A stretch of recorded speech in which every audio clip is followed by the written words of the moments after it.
주님, 2019년도 새해를 시작하며 주의 말씀을 중심으로 시작하려고 합니다. 이 시간 주의 말씀을 들으며 그 말씀이 우리 삶의 방향이 되게 하여 주시옵소서. 2019년도 한 해도 세상의 소리에 귀를 기울이지 않고 주의 음성에 귀를 기울이며 살기 원합니다. 이 시간 성령께서 함께 하시어 우리의 귀와 마음을 열어주시고 그 말씀이 우리의 영혼의 깊은 곳에 뿌리 내리게 하여 주시옵소서. 이 모든 시간 성령의 은혜로 함께 하실 줄 믿으며 예수님의 이름으로 기도합니다. 아멘.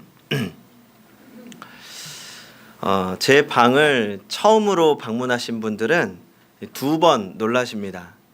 이 먼저는 전혀 예상하지 못했는데 문을 열면 또 다른 세상이 펼쳐져서 방이 너무 예쁘게 꾸며져 있어서 깜짝 놀라십니다. 마치 카페에 온 기분이 드는 거죠. 그리고 두 번째 놀라는 분들이 제 책상에 놓여 있는 커다란 모니터 때문입니다. 이 모니터가 굉장히 커서 좋아 보입니다. 그래서 궁금하신 분들은 한번 쓱 만져보면서 이거 얼마예요? 라고 물어보시기도 합니다. 제가 이제 설교를 준비하다 보니 이 여러 창을 동시에 켜놓고 준비하는 경우가 많습니다. 또 아무래도 제가 글을 많이 읽다 보니까 이 화질이 좋고 이 선명해야 됩니다. 그래서 예전에 쓰던 모니터가 이제 좀 문제가 생겨서 이 새로 모니터를 하나 준비해야 되는데 이 작은 모니터를 따로따로 해서 2개를 살까 고민하다가 아니다, 화질이 좋고 큰 걸로 하나 마련하기로 결심을 했습니다. 그렇게 이제 좋은 모니터를 마련했습니다. 그런데 이제 문제가 생겼습니다. 예전에 쓰던 컴퓨터 성능이 안 좋아서 이 모니터를 사긴 샀는데 모니터를 쓸 수가 없는 겁니다. 큰일이 난 거죠. 그래서 어떻게 해야 하나 고민하다가 이 컴퓨터를 업그레이드 하려고 했는데 그것도 쉬운 게 아닙니다. 이 어설프게 업그레이드를 하려고 하니까 돈만 낭비될까 봐 이 고민이 되었습니다. 제가 그렇게 한참 혼자 끙끙 앓고 있다가 이 어머니가 아셨습니다. 그랬더니 어머니께서 그러면 내가 생일마다 너에게 원래 10만 원씩 용돈을 줄 계획이었는데 이 몇 년치를 모아서 한꺼번에 사줄 테니까 앞으로 향후 몇 년 동안은 생일 선물이 없다는 겁니다. 저야 감사했죠. 다 커서 생일 선물 받을 기대도 없었는데 그거 모아서 사주신다고 하니까 감사했습니다. 그렇게 이제 모니터를 사용할 수 있게 됐습니다. 제가 컴퓨터를 업그레이드하고 싶은 마음이 정말 조금도 없었는데 정말 어쩔 수 없이 업그레이드를 할 수밖에 없었습니다. 변명이 아닙니다. 오해하시면 안 됩니다. 아무튼 제가 여기서 크게 깨달은 것이 있습니다. 새 모니터는 새 컴퓨터에, 새 포도주는 새 부대에. 재미가 없나 봐요. 저 혼자 써놓고 깔깔 웃으면서 오늘 대박이다 생각을 했는데 예상하지 못했던 반응입니다. 아무튼 오늘 말씀을 같이 한번 읽어보겠습니다. 마태복음 9장 17절입니다. 마태복음 9장 17절 읽어보겠습니다. 시작. 새 포도주를 낡은 가죽 부대에 넣지 아니하나니 그렇게 하면 부대가 터져 포도주도 쏟아지고 부대도 버리게 됨이라. 새 포도주는 새 부대에 넣어야 둘이 다 보존되느니라. 아멘. 여기서 이 가죽 부대라고 하는 것은 이 양이나 염소의 가죽을 통째로 벗겨낸 다음에 이 목구멍 부분만 빼고 나머지는 다 꼬맵니다. 그리고 그 안에 액체를 담아 놓는 이 가죽 용기를 말하는 거죠. 이 고대 근동 지역에서는 지금도 이런 가죽 부대를 사용하고 있다고 합니다.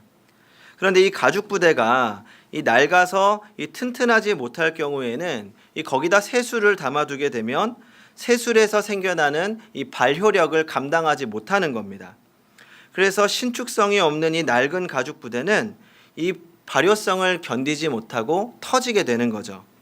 그래서 이 급격한 발효 과정을 거치지 않은 새술을 보관하기 위해서는 반드시 새로 만든 가죽 부대를 사용해야 되는 겁니다. 여기서 새 포도주는 예수 그리스도의 말씀을, 그리고 낡은 가죽 부대는 바리새인과 서기관들의 교훈을 뜻합니다. 원래 이 말씀은 낡은 율법의 틀로는 예수를 담을 수 없다는 겁니다. 낡은 율법으로는 복음을 온전히 담을 수 없다는 거죠. 그리고 앞선 말씀을 같이 읽어보겠습니다. 16절입니다. 16절을 같이 읽어보겠습니다. 시작. 생배 조각을 낡은 옷에 붙이는 자가 없나니 이는 기운 것이 그 옷을 당기어 헤어짐이 더하게 됨이요. 그 생배는 한 번도 세탁을 한 적이 없는 천을 말합니다. 그러니까 이것을 물에다가 빨아 말리면 그 크기가 줄어들게 되는 겁니다. 그래서 이 같은 낡은 옷에 구멍이 났는데 생배 조각을 붙여서 기우게 되면 어떻게 될까요? 나중에 빨래를 하다가 생배 조각만 줄어들게 되는 겁니다. 그러면 어떻게 됩니까? 생배 조각으로 붙여놓은 부분만 줄어들게 되면서 원래 옷이 오히려 망가지게 되는 거죠. 여기서 생배는 예수 그리스도의 말씀, 복음을 의미하고, 그리고 낡은 옷은 바리새인과 서기관들의 교리를 뜻합니다. 이 두 가지 비유는 변화에 대한 메시지를 담고 있습니다. 예수님이 이 땅에 오셔서 전한 복음은 새로운 것이었고 혁명적인 것이었습니다. 유대인들의 사고를 완전히 뒤집는 것들이었습니다. 그러다 보니 이 유대인들이 지키던 전통과 교리를 고집하면서 이 혁명적인 변화를 전하는 복음을 수용할 수가 없다는 것입니다. 오늘 이 말씀은 오늘 우리에게 아주 중요한 메시지를 주고 있습니다. 우리의 변하지 않는 오래된 삶의 방식을 고집하면서 예수님의 새 은혜를 온전히 담을 수는 없다는 것입니다. 그리고 우리가 참으로 변화되기 위해서는 우리 자신을 조금씩 뜯어고치는 것이 아니라 복음을 완전히 받아들이고 복음으로 살 수 있는 완전히 새로운 존재로 변화되어야 한다는 것입니다. 제가 어릴 적에 가졌던 이 어리석은 생각이 있습니다. 내가 살아가는 동안 좀 더 멋진 사람으로 변하면서 언젠가는 흠이 없는 완벽한 사람이 되고 싶다는 생각이었습니다. 그러니까 내 부족한 부분을 발견하고 또 그 부분을 고쳐나가고, 그리고 나서 또 내 좋지 않은 부분을 발견했을 때 그것을 고쳐나가고, 이 빈틈을 촘촘히 메워나가다 보면 언젠가 부족한 점이 사라져서 훌륭하고 완벽한 사람에 가까워지지 않을까라는 생각을 한 겁니다. 하지만 제가 예수님을 만나고 그 은혜를 깊이 경험할수록 제가 가졌던 생각이 참 어리석었다는 생각을 깨닫게 되었습니다. 그러니까 먼저는 제가 아무리 제 부족한 부분을 고쳐나가도 끊임없이 부족한 부분이 발견되기 때문입니다. 그리고 제가 이제는 고쳤다 싶었던 부분들이 언제든 시간이 지나면 다시 튀어나와서 저를 괴롭히는 것을 보게 됩니다. 그러니까 사람이 참 변하지 않는다는 것을 느낍니다. 그리고 우리가 살아가면서 아무리 노력하고 빈틈을 채워도 절대 완벽해질 수 없습니다. 그래서 한동안 낙담한 적도 있습니다. 내가 아무리 노력해도 진짜 괜찮은 사람이 되기는 어려울 수 있겠구나 깨달은 거죠. 그런데 제가 말씀을 배워나가고 복음을 깨달아 갈수록 예수 그리스도의 은혜가, 예수 그리스도의 복음이 얼마나 대단한 것인지를 깨닫게 되었습니다. 내 인생이 비록 완전하지 않고 완전해질 수 없지만 내가 예수 그리스도를 담을 때, 내가 복음을 완전히 내 것으로 만들 때 내 인생이 새로워진다는 것을 깨달은 겁니다. 예수님께서 내 안에 살아계시고 일하기 시작하면 내가 약점이라고 생각했던 것들이 약점이 아니라 강점이 되고, 내가 내 의지로 고칠 수 없었던 문제들이 어느새인가 문제가 아니게 되는 것입니다. 내가 복음으로 나 스스로를 고쳐나가는 것이 아니라 복음이 나를 완전히 새롭게 하는 것입니다. 성도 여러분, 2019년 새로운 변화의 삶을 원하십니까? 그렇다면 주님의 은혜를 먼저 구하는 한 해가 되시기를 바랍니다.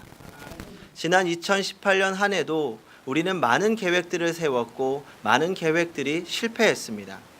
특별히 그리스도인으로서 성숙을 위한 목표들도 세웠습니다. 좀 더 기도하고, 좀 더 예배드리고, 좀 더 말씀을 듣고. 하지만 우리의 결심은 이내 무너지고 맙니다. 우리는 연약한 사람들이기 때문입니다. 우리의 결심은 언제든지 무너질 수 있습니다. 하지만 예수 그리스도의 복음이 우리를 완전히 사로잡을 때 우리의 의지를 넘어서 우리를 변화시키고 어느 순간 우리를 새로운 존재로 만들어가는 것입니다. 성도 여러분, 2019년도 복음에 빠져보시기 바랍니다. 어떤 특별한 변화를 기대하는 것보다 복음으로 내 안에 가득하기를 먼저 구하시기 바랍니다. 그러면 주님께서 우리를 변화시키실 것입니다. 주님께서 우리를 사용하실 것입니다. 그렇게 2019년 한 해도 복음으로 변화되고 주님께 쓰임받는 성도님들이 되시기 바랍니다. 기도하겠습니다. 완전하신 하나님, 지난 한 해를 생각하면 여전히 후회와 아쉬움이 가득합니다. 변하고 싶었던 부분들은 여전히 그대로입니다. 하지만 주님, 오늘 우리가 주님 안에서 다시 복음으로 새로워지기를 원합니다. 작은 부분에 집착하고 자책하는 것이 아니라 온전히 복음에 사로잡혀 완전히 새로운 인생이 되게 하여 주시옵소서. 그리하여 2019년은 새로운 인생으로 주님께 붙잡힌 기쁨의 인생이 되게 하여 주시옵소서. 예수님의 이름으로 기도합니다. 아멘.